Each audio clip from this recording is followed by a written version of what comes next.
All right. Welcome back, everyone. This is going to be Parshat Tabo, and this is we're I think 4 more parshiot left in the Chumash itself, in Parshat Sefer Devarim. We are coming to a very, very, very brief pause in the readings because of the holidays. But very quickly, you and I are going to be standing at Yom Hadin. Rosh Hashanah is not too far. And then comes Yom Kippur, Sukkot. So we'll have a little bit of a pause. But let's talk a little bit about the Parsha itself. It's so important to be mindful when we're reading the Torah in the context of where everything was given. So the Torah itself, this Parshat Tavo, is a continuation of Moshe's drasha before he comes into the land of Israel. Moshe is standing outside of Israel in the land of Jordan, and he's looking over the mountains, Har Nebo, into Israel, and giving the Jewish people this particular story. And it's impressive. Like, this is the most epic of stories that are ever told in this week's Parsha, because what he's saying to them is like this, my friends. He says, Ki tavo, when you guys get to the land of Israel. We're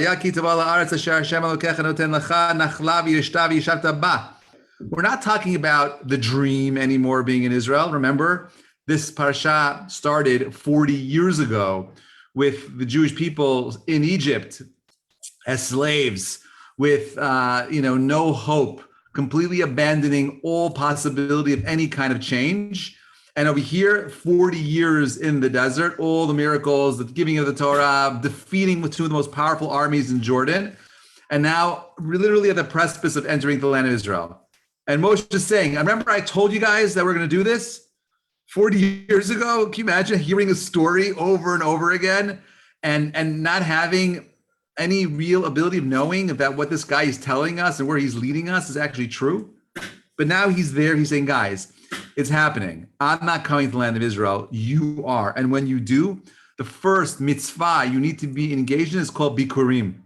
You need to be involved in the idea of bringing up your first fruits as an offering to the land in Israel, up in Jerusalem.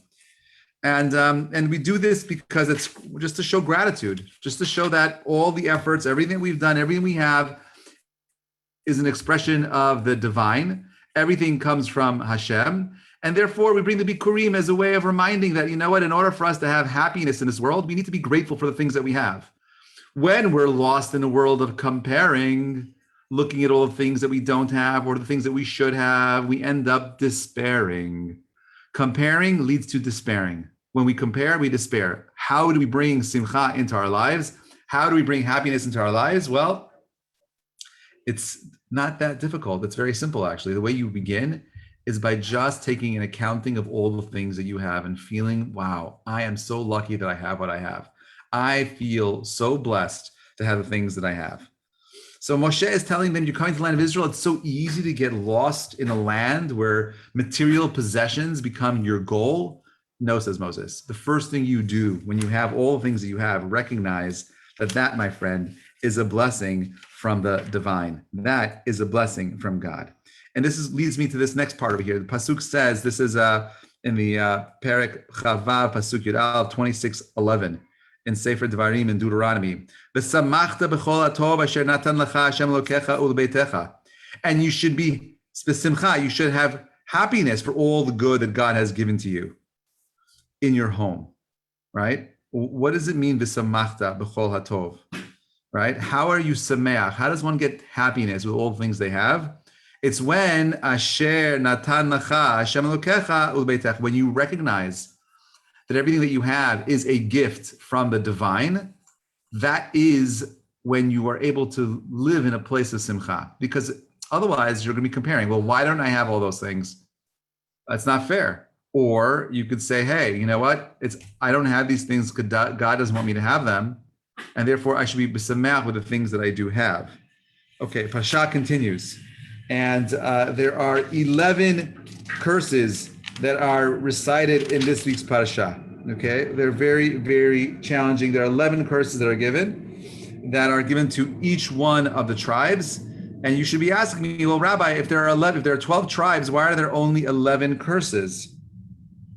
And the answer is because Moshe, for whatever reason, decided that he did not want to give a curse to Shimon. Okay, it goes to all the curses. Now, these are not random curses. Each tribe is given a specific kind of curse. Okay, each tribe is given a very specific kind, like, for example, cursed be the man to make a graven molten image. Cursed be the one who disgraces his father, his mother. And it goes through each one of the tribes.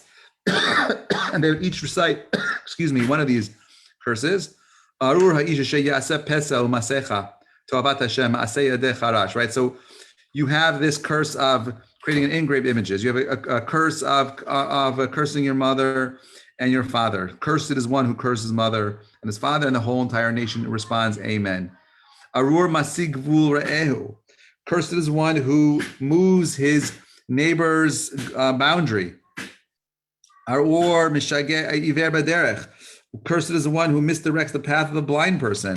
These are very, very seemingly random curses that are here, but we don't believe in any kind of randomness. Obviously, there is a very deep, powerful, profound reason for this. Now, each one of these curses have to do with the things that the Jewish people would most likely mess up on when they get to the land of Israel, right? So when it comes to, the small things like being courteous, being someone who is a just human being, someone who understands the boundaries that not only does he set for himself, but the boundaries that other people set for themselves, because your boundaries are an infringement on my freedoms, right? And whenever you have me doing something for you, you doing something for me, there's always going to be some level of back and forth that each of us are going to have to give into for the other person. Cursed is he who hurts his fellow. Cursed is he who takes a bribe. Cursed is he who does not uphold the words of the Torah. Cursed is he who lies with his mother-in-law. Cursed is he who lies with his sister. Cursed is he who lies with the animals. Cursed is he who lies with his father's wife. Right? It keeps going and going and going. Arur asher lo yakim et divrei haTorah hazot la'asot otam. V'amar kol ha'am amen. Anyone who does not uphold these words in this particular book, that person is cursed. Okay, and the whole entire people say amen. We're going to come back to that. Yeah. What's up? What? I hear the song. Oh, you hear the song downstairs? Oh, okay. Do you want to add anything to the conversation right now? No. Okay, cool. You want to show everyone what you're drawing? No? You don't want to show anyone what you're drawing? I have my daughter here and she's, you want to see it? You want to show it to them? Come here. Right? You see? Look, she's drawing this right here. This is her art. It's very, very cool, right? Whoa, sorry. What is she drawing? I'm not sure really. It looks like some kind of It's a pool. It's a pool. Who knew? It's really Good. Excellent. very good. She's just drawing like the dreaming to go to. All right. So you have the pasuk ending with Arur asher lo yakim et divrei Torah azot la'asot otam. Cursed is the one who is unable to uphold this book of Torah. Then we go through all the blessings of observing all the mitzvot, and they're not parallel. Then there are the consequences of failing to observe the mitzvot, and it's a very, very intricate, deep parasha, but I want to skip all the way to the end. Okay, this is Moshe's final address. I want to share this with you, and hopefully you'll walk away with a very deep insight today. It says like this: V'yikra Moshe el kol Yisrael v'yomer alehem atem reitem et kol asher asa Hashem Elokim le'nechem. You guys, you saw everything that God did for you. Remember, this is the Dor HaDe'ah. This is the generation that had the knowledge, the wisdom of seeing God involved in every single detail of the Torah itself. It's not like for us where we have to, does this guy really split the sea? Do they really come out? These people live this. And look at what he says. He says, my friends, he says, Atem reitem et kol asher asa Hashem Elokech le'nechem. You guys saw this. You saw this, right? You saw kol asher asa le'nechem be'eretz Mitzrayim. You saw what happened to the land of Egypt. Le'paro ulav kol avdav v'kol artzo. You saw what happened to the land and the people of Egypt. Hamasot hagdalot, right? The masot are the challenges, the great challenges that these people befell them. Asher ru b'einech, we saw with your own eyes. Ohotot. the signs, the moftim, the miracles, הגדולים. God did not give you eyes to see, right? Ears to hear, and a heart to understand until this day. You guys travel. You guys travel over 40 years in the desert. This, my friends, is not a midrash. This is straight out. Oh, that's your other thing on the other side. Okay, well, let me finish this idea, and I'm going to show everyone together what you drew, okay? Because it's so interesting. I'm sure that's much more interesting than anything I have to say. Okay, so he says that I took you out of the land of Egypt, and for 40 years you're traveling. Your clothing did not fray. Your shoes did not need to go ahead and be replaced. This is not a midrash. The midrash explains that when the Jews were in the midbar, you did not need to clean your clothing. Your shoes never got worn out. You lived in an environment where everything around you was being maintained, sustained by the Almighty. You guys did not eat bread because I had man. You did not have wine and beer. You weren't drunk. Why? I did all this so you should know that I am God. And you're going to come to this place.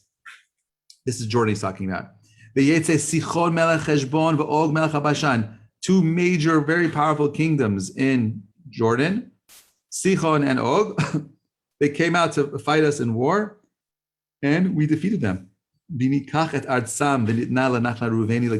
their land, and we gave it to the Shevet Reuven and Shevet Gad, and Chetzi Shevet Manashi. And this is how the parasha ends. Ushmartem et divrei habrit hazot. My friends, safeguard these words, this brit, this covenant.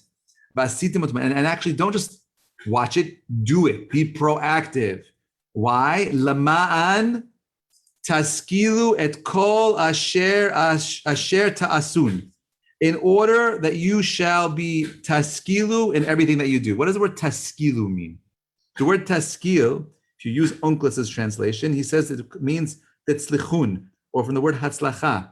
It means that if you want to have hatzlacha in everything that you do, follow these words. Listen these words. Okay, now this is Moshe's epic speech. Okay, Am Yisrael are standing, looking into the land of Israel. They're ready to walk in and conquer the land. 40 years in the Midbar. There's so much I could say on this. I mean, can you imagine if you got this book for the first time and none of this was true? What would you do with this? If you saw this book 3,000 years ago, you throw it in the garbage, right? The only reason why our ancestors believed in this is because we had to have had an ancestor who was there, who told the story to their kids and their grandkids and grandkids and grandkids. You can't make this up. You can't make up that we were 40 years in the desert and came into the lands and so on and so forth. But we have archaeological evidence that all of this is true. We have evidence that these stories are not just legends, but this is part and parcel of our history. So Moshe is giving you this last final piece of advice over here. He says like this: you think the Torah may be something that's going to get in the way of your pleasure, that may be following these the stories and the laws of the Torah, you may miss out. Spoiler alert, my friends, you're not going to miss out.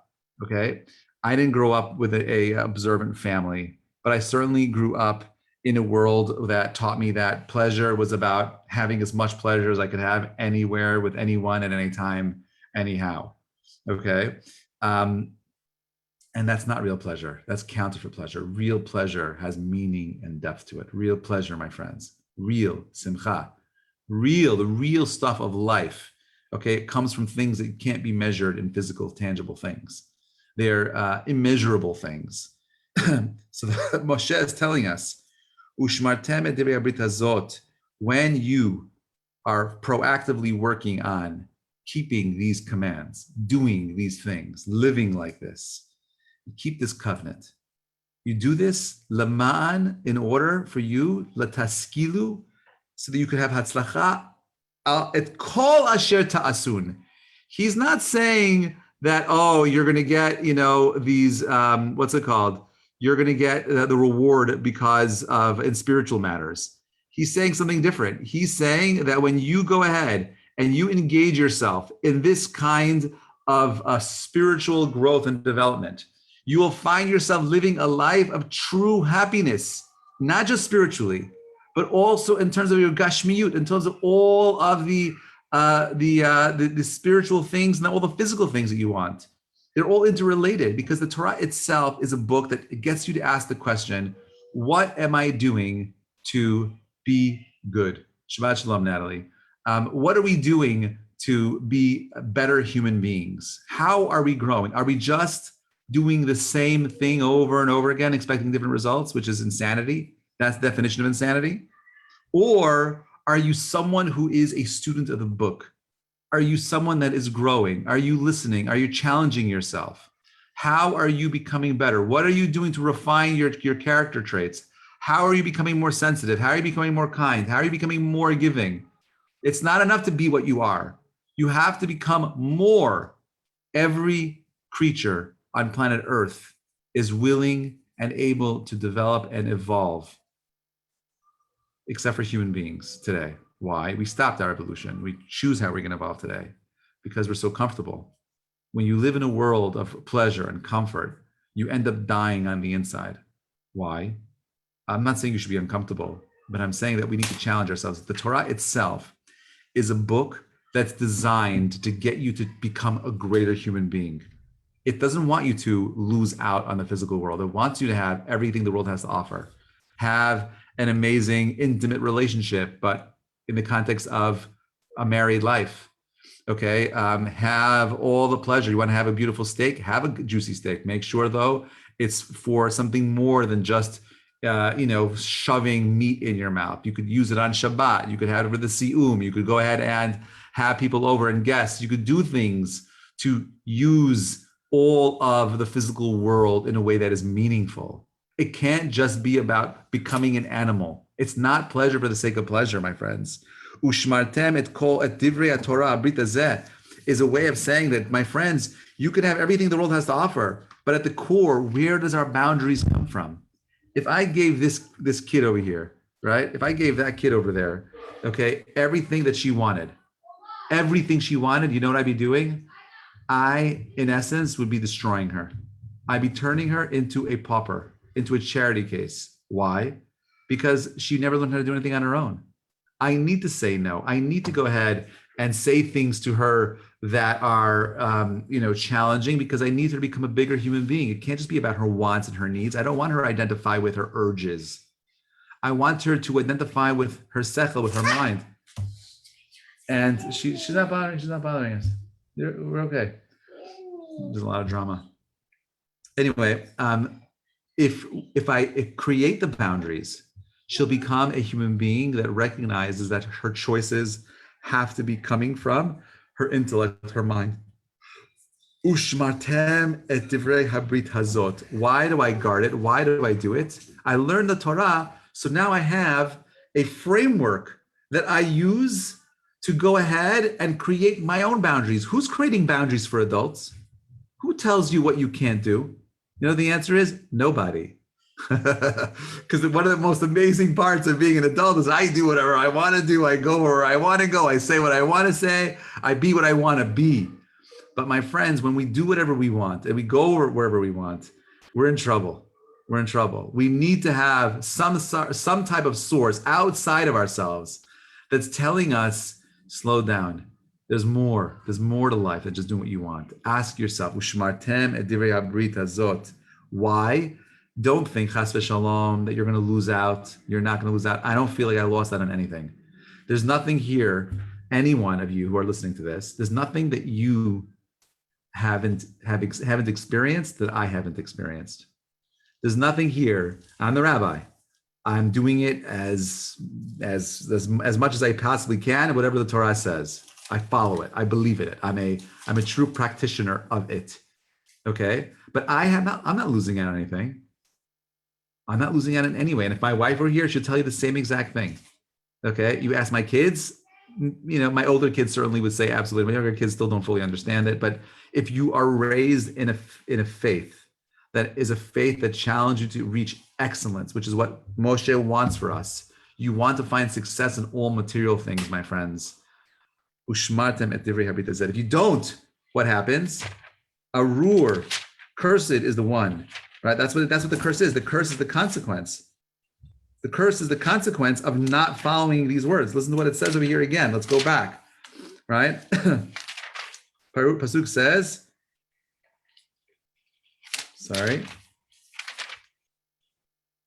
Arur asher lo yakim et divrei haTorah la'asot otam. Cursed is the one who does not uphold this Torah to do it.